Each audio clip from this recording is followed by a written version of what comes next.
Ever wonder how a tree becomes a utility pole? In the United States, most electric distribution poles are made from southern yellow pine, a species grown throughout the southeastern region of the country.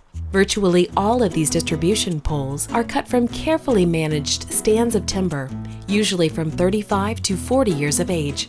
Only about 15 to 20% of pole-sized trees are actually of high enough quality physically for possible use as utility poles.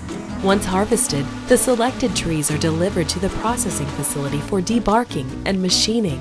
After being cut to the desired length, they are measured to determine the proper size class. The pole's class determines its load capacity. Next, poles are dried and sterilized to kill any decay spores that may be present in the wood, a process that normally takes 1 to 3 days. After the poles are dried, they are spread out on skids for framing and inspection. Framing consists of cleaning any bark left over on the poles from peeling, putting required gaines on the poles, boring all necessary holes, and applying burn brands or inset metal tags to the face of the pole. The tags identify the producer, date of treatment, preservative, required preservative retention, length, and class of the pole. Once the framing process is completed, poles are inspected by the producer and then by any outside inspection requested by the consumer.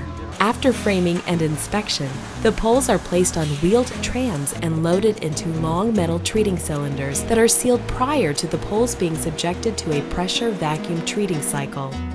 After treatment, sample borings are taken from the treated poles and analyzed to determine if the desired preservative penetration and retention requirements have been met. If a pole meets all physical and treatment requirements, it's ready for shipment to your electric cooperative, where it's installed to support power lines in your community, delivering the safe, reliable power you depend on.